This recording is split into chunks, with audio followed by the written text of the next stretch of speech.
Il y a 20 ans en arrière, nous étions à l'église de la Borne, membre de l'église, non, il y a 22 ans, membre de l'église. On avait un frère, c'était un très très bon frère. Je dis bien un très bon frère.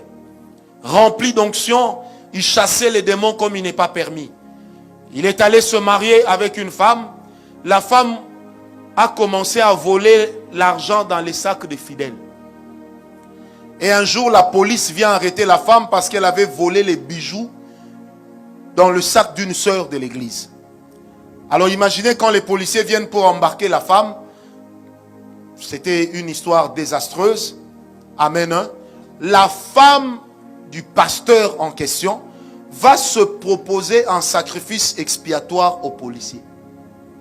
En disant, plutôt que de me conduire en prison, je suis prête à me donner à vous. À l'époque, quand nous étions tous à la borne, ce monsieur représentait pour nous un espoir, un grand frère, un exemple. Amen. Étant parti de là, il a connu cette vie. Au moment où je vous parle, ce pasteur est mort. Qu'est-ce qu'il a tué? Il est mort de chagrin. Et je me rappelle toujours de sa voix. La dernière fois que j'ai discuté avec lui, on a échangé au téléphone. Il me disait, petit frère, n'épouse pas n'importe quelle femme, petit. Vous qui avez encore la possibilité de faire le choix, petit, attention. Peut-être que vous, vous en rigolez, mais moi, ça me fait mal. C'était un aîné, il est mort, victime d'un mauvais choix. Amen. Est-ce que quelqu'un est avec moi? Il y a beaucoup d'enfants de Dieu qui sont des bons chrétiens, des bons spirituels, mais qui n'arrivent pas à être des bons maris ou des bonnes sœurs, des bonnes femmes à la maison. Amen. Et là déjà, j'aimerais dire à mes frères, si tu vas épouser la sœur, parce que quand elle prie, et quand elle fait rakakakakaka, le mur se divise en deux. Quand elle dit robobobobo, le mur revient. Là-bas, dans la maison, tu n'auras pas besoin de son parler en langue. Il y a des sœurs qui parlent en langue dans l'église qui ne savent pas préparer. Il y a des sœurs qui parlent en langue à l'église, mais qui ne savent pas comment on entretient un homme. Il y a aussi des frères qui sont des bons pasteurs, des excellents enseignants, mais qui sont des maris médiocres. Ça veut dire qu'ils peuvent aller dans la compétition de la médiocrité de mari et remporter la médaille d'or. Mais à l'église, quand ils prêchent, on a l'impression de voir Jésus. Amen. On a l'impression que c'est l'homme qu'il faut. Et parmi les causes aujourd'hui qui font que les gens divorcent, c'est parce que la spiritualité de la chair, on aimerait la retrouver dans la casserole, mais il y a un problème. La spiritualité de la chair, on voudrait la voir dans la chambre, là où on n'a pas besoin de l'onction de l'orateur. Est-ce que quelqu'un me comprend? Alors c'est comme ça que de plus en plus aujourd'hui, il y a des gens qui échouent dans leur mariage parce que certains sujets, nous avons évité d'en parler parce que c'était gênant. Amen. Sans compter que ces choses, la plupart de nos parents, surtout africains, fiers de leur éducation, n'avaient pas l'habitude de nous dire ces choses. Moi, je me rappelle mon vieux père, je lui dis, papa, voilà le mariage s'approche, qu'est-ce que tu me dis? Il dit, qu'est-ce que tu veux que je te dise? Je dis, papa, même un petit conseil. Il dit, petit, tu sais, aux chiens, on n'apprend pas à faire l'amour. Hein? Donc, petit, toi, tu es mon fils, tu es un homme, le jour où tu verras la femme, tu sauras. Je dis, mais papa, il dit, ah, petit, laisse ça, petit, je vais t'apprendre à gérer l'argent, pas autre chose. Est-ce qu'on me comprend? Mais le jour où nous avons eu notre premier divorce dans la famille, mon père m'a dit en secret, il dit, je crois qu'il y a des choses que je devais vous dire que je ne vous ai pas dit. Est-ce qu'on me comprend? Et nous, nous croyons qu'il est de la responsabilité de l'Église de pouvoir sauver les couples. Qui m'a donné un amen bien? Amen. Surtout avec nos sœurs, quand elle a grandi en France, elle commence à parler français comme Mazarine, la fille de Mitterrand. Quand tu lui poses la question, ça va? Oh, ça va. Est-ce que tu ne peux pas me préparer un bon foufou? Ah, foufou, oh, moi je ne fais pas ce chose.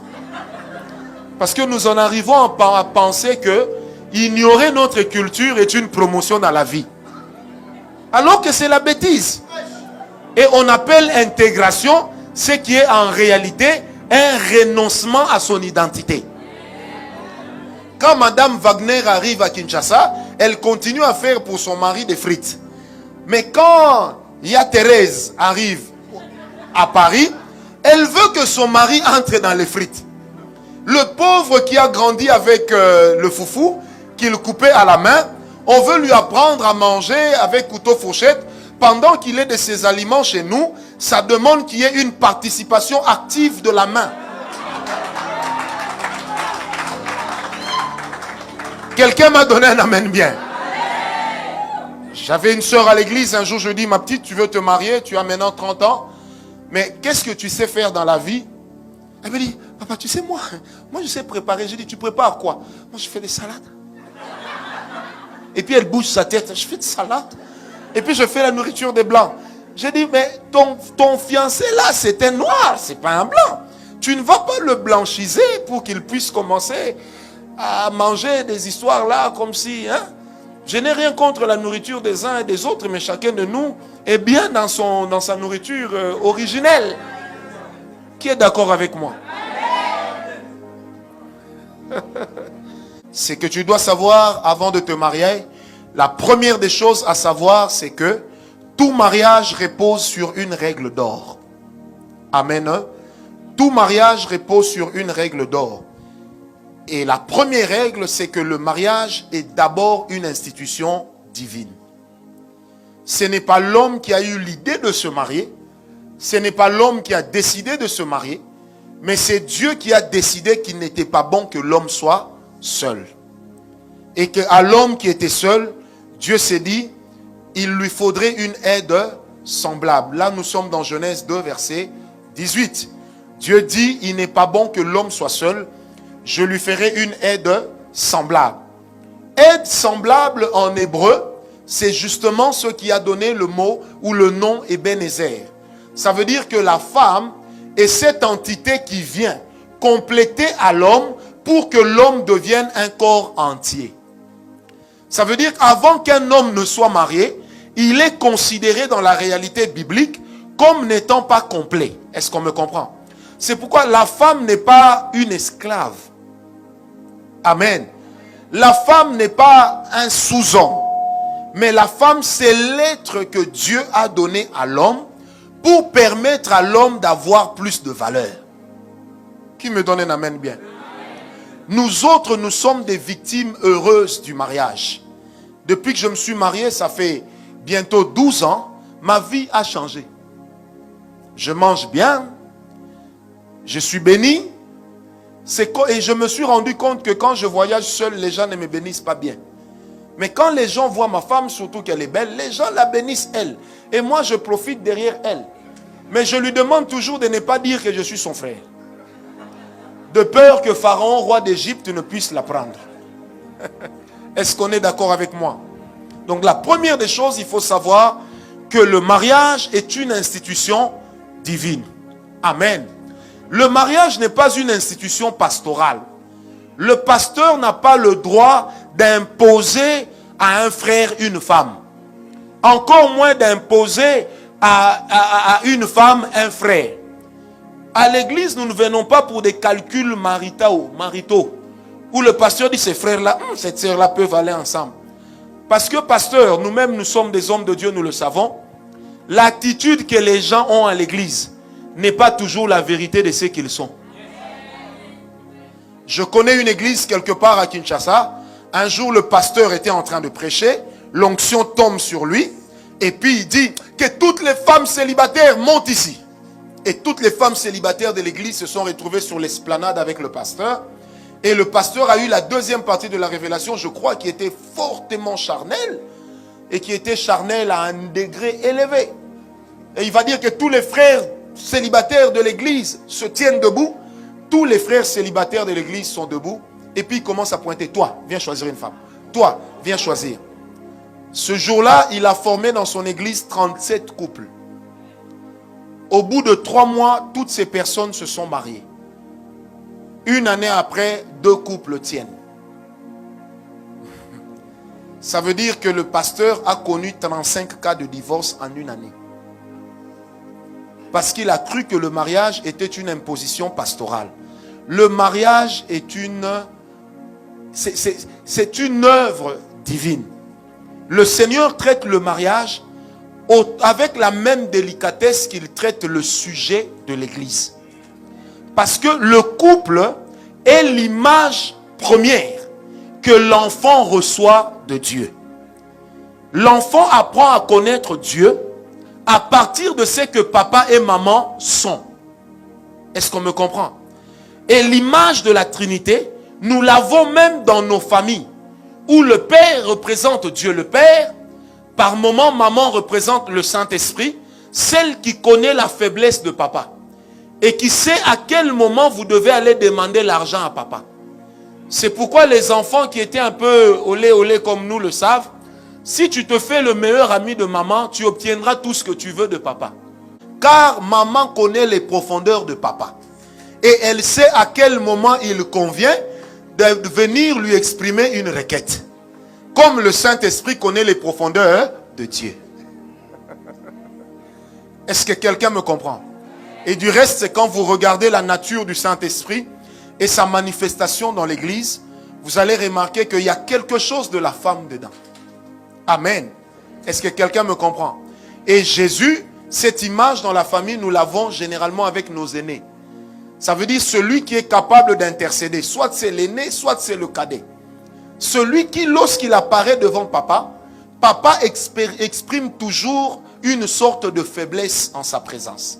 Quand on comprend que le mariage est une institution divine, par là, ça nous amène à comprendre, la première des choses que ça nous amène à comprendre en tant qu'institution divine, c'est que un mauvais choix pour le mariage peut influencer ta destinée. Au-delà de la providence divine, la destinée demeure un domaine de collaboration entre Dieu et l'homme. Ça veut dire qu'il appartient aussi à l'homme de dire oui, tout comme il peut lui revenir de dire non. Est-ce qu'on me comprend? Un homme est capable de se détacher du plan conçu par Dieu pour sa vie. Amen. Alors, si vous opérez un mauvais choix pour le partenaire de votre vie, sachez que cela aura une incidence considérable dans l'esprit de votre destinée. Il y a un homme dans la Bible duquel on parle toujours en présentant son côté idolâtre, c'est Akab. Lorsque la Bible parle d'Akab, la Bible présente Akab comme l'homme qui, au milieu de sa génération, il a commis de l'idolâtrie au-delà de ce que les rois avant lui ont connu comme problème. Et j'aime bien la version d'Arbi dit ceci: Akab faisait tout ce que lui demandait sa femme. Amen. Et un jour, Akab a envié le champ d'une personne et la femme lui dira: mais pourquoi tu es triste? Il dit: parce que l'homme Naboth n'a pas voulu me vendre son champ. La femme va dire: mais tu es le roi, on va le chasser de là, on va provoquer sa mort. Elle va manigancer tout un scénario. En fin de compte, Naboth sera tué, lapidé. Akab se rendra maître du champ de Naboth. Qui a manigancé cela? Sa femme. Amen. Mais quand vous lisez bien la vie d'Akab, vous allez remarquer que Akab avait une certaine conscience de la loi de Dieu. Amen. Mais son ménage ne lui a pas permis de réussir. À chaque fois qu'il voulait s'accrocher à Dieu, Jézabel lui rappelait que je suis princesse. Amen. Que je suis la fille d'un prince païen. Et que je suis né au milieu d'une religion qui adore Baal. Et c'était devenu une contrainte permanente pour la vie d'Akab. Même si le mariage est une institution qui vient de Dieu, il est important de ne pas oublier qu'un mauvais choix restera une tâche pour la vie. On ne se marie pas pour divorcer. Et tout celui qui est divorcé le sait. Ça laisse toujours une tare de laquelle on a du mal à se défaire. J'en sais quelque chose. Alléluia. Alléluia. Alors si vous ne voulez pas divorcer, mariez-vous bien. Nul n'est besoin qu'aujourd'hui, fou de cette femme, demain cette femme devient l'ennemi numéro 1, tel qu'on n'en a jamais eu. Quand Dieu a institué le mariage, il n'a pas créé Ève et Évelyne. Il n'a créé que Ève. Ça veut dire un homme et une femme. Amen. Autre chose à savoir, c'est que le mariage, non seulement que c'est une institution divine, mais elle est capable de vous donner une vie heureuse. Amen. Quand le Seigneur dit à l'homme, je te bénirai, au rang de la bénédiction que le Seigneur accorde à l'être humain, se cache aussi et surtout le bonheur dans le mariage. Amen. Vous savez, quand on me le disait à l'époque où j'étais célibataire, je disais non, c'est faux. Mais quand je me suis marié, le Seigneur lui-même m'a enseigné cela. Au jour d'aujourd'hui, à chaque fois que j'ai un service, peu importe où je me trouve, peu importe où se trouve ma femme, je m'arrange toujours qu'elle me dise qu'elle est avec moi. Amen. Qu'elle me dise qu'elle m'accompagne. Et un jour, je lui ai dit, tu sais, des fois, je me rends compte que Dieu me résiste, mais il ne te résiste pas. Et quand ma femme me dit, Dieu sera avec toi, je me rends compte qu'il est toujours avec moi. Amen. C'est pourquoi la Bible dit, celui qui a trouvé une femme a trouvé le bonheur. Mais celle qui a trouvé un homme a trouvé la vie. Parce que c'est dans les deux sens. Ma soeur, si tu vas épouser tu tombes sur un mauvais mari, tu deviendras philosophe. Ça rend philosophe. Ceux qui échouent dans le mariage deviennent très platoniques dans leur réflexion. Est-ce qu'on me comprend? Ils se découvrent une intelligence ignorée, mais qui est en réalité négative parce qu'elle travaille contre eux. Qui me donne un amen bien? Dis à ton voisin, tu es né pour réussir. Non, dis-le lui bien, tu es né pour réussir.